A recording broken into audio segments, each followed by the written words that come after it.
കേരളത്തിലേക്ക് വന്നു കഴിഞ്ഞാൽ രണ്ട് കാര്യങ്ങൾ വരും. ഒന്ന് എംഎൽഎ രാജിവെക്കണം, അതൊരു തെരഞ്ഞെടുപ്പ് വേണ്ടി വരും. എനിക്ക് സ്ഥാനം രാജിവെക്കണമെങ്കിൽ അവിടെയും ഒരു തെരഞ്ഞെടുപ്പ്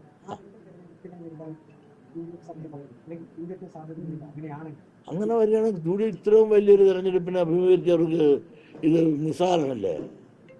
ഒരു 2 ഉപതെരഞ്ഞെടുപ്പ് എന്ന് പറഞ്ഞാൽ വലിയ കാര്യമാണ്. ഒരു അസംബ്ലി തെരഞ്ഞെടുപ്പ് വേണം, അതിന് ഒരു പാർലമെൻറ്റ് തിരഞ്ഞെടുപ്പും വേണം. അത് നടത്തുക എന്ന് പറഞ്ഞാൽ വളരെ നിസ്സാരമല്ലേ ഇത്രയും വലിയൊരു തെരഞ്ഞെടുപ്പ്?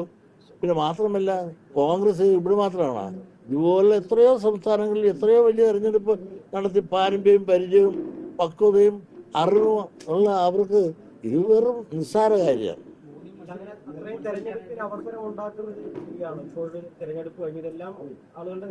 അതൊക്കെ പറ്റി പൊളിറ്റിക്സാണ്.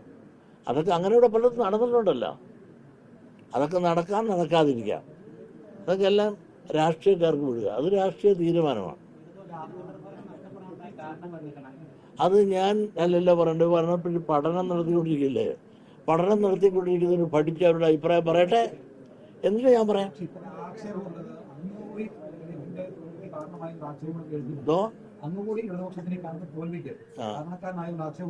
അത് ഈ ചില ദുഷ്ടൈക ബുദ്ധികൾ ഇങ്ങനെ പറയും. പ്രത്യേകിച്ചും അത് പറയാൻ പ്രധാനമായിട്ട് വരുന്ന ലീഗുകാരാണ്. ഞാനൊരിക്കലും മുസ്ലിം വിരോധിയല്ല, മുസ്ലിങ്ങളെ എതിർത്തിട്ടുമില്ല. മുസ്ലിം കാണിച്ച ആ വിവേചനത്തിനെതിരെ ഞാൻ പറഞ്ഞപ്പോൾ എന്നെ ക്രൂശിക്കാൻ നോക്കണം എന്തിനാണ്? ഞാൻ പറഞ്ഞ വിഷയം ശരിയോ തെറ്റോ എന്ന് പറയുന്നതിന് പകരം മുസ്ലിം സമുദായത്തിനെ മറ്റും ഞാൻ ആക്ഷേപിച്ചു എന്ന് പറഞ്ഞാൽ അത് ശരിയാണോ? പക്ഷെ എൻ്റെ നിലപാട് ഇന്നലെ പറഞ്ഞത് ഇന്ന് പറഞ്ഞതും തുടർന്നത് തന്നെയായിരിക്കും. ആ നിലപാടിൽ നിന്നും മാറുകയില്ല ഞാൻ. അങ്ങനെ എന്നെ വലപ്പാമ്പ് കാണിച്ച് ആരും പേടിപ്പിക്കാനും നോക്കണ്ട. ഞാൻ കൂടി കൊണ്ടാണ് പിണറായി തോറ്റുപോയെന്ന് പറഞ്ഞാൽ അത് പിണറായി വിരോധികളെ പറയുള്ളൂ. അല്ലെങ്കിൽ എൻ്റെ സമുദായത്തെ നശിപ്പിച്ച് കാണണമെന്ന് കരുതുന്ന ദുഷ്ടൈക ദൃക്കുകൾക്ക് തന്നുള്ളൂ.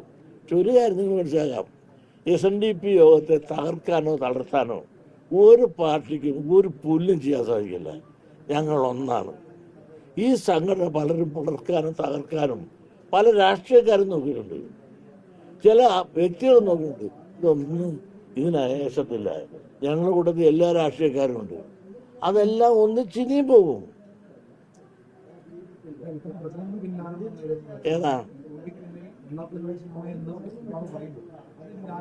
അത്? SNDP വിരോധികൾ ഈ സമുദായത്തെ ഒന്നിച്ചു പോകുന്ന കാണുന്നതിലുള്ള വിരോധികളുണ്ട് ഇവിടെ. ആ വിരോധികളാണ് ഇതെല്ലാം പ്രചരിപ്പിക്കുന്നത്.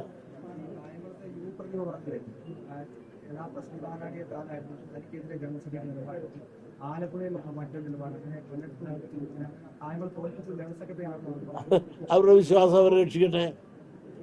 കാരണം കായംകുളത്ത് കമ്മ്യൂണിസ്റ്റ് പാർട്ടി പലതട്ടിലായിരുന്നു എന്നുള്ളതിനെ പറ്റി അവരെന്താ പറയാത്തത്? യൂപ്പതിയെ പറഞ്ഞു ഇങ്ങനെ ഞാനാണ് തോൽപ്പിച്ചത്. അല്ല, ഞാൻ അനുകൂലമായിട്ട് അവർ പറയുകയില്ല. ഞാൻ അവരുടെ കാര്യം വല്ലതും ചെന്നോ കൊണ്ട്.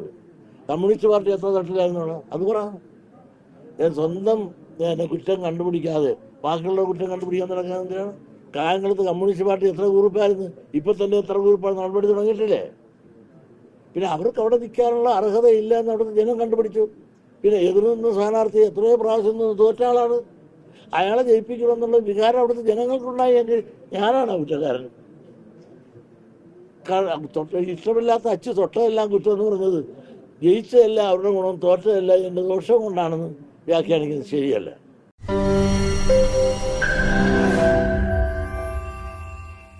ലോകത്തെവിടെയായാലും ഏത് സമയത്തും 24 വാർത്തകളും ഓഗ്മെന്റഡ് റിയാലിറ്റി പാക്കേജുകളും എക്സ്പ്ലെയിനറുകളും വിശദമായി കാണാൻ ഞങ്ങളുടെ യൂട്യൂബ് ചാനൽ നിങ്ങൾക്ക് സബ്സ്ക്രൈബ് ചെയ്യാം.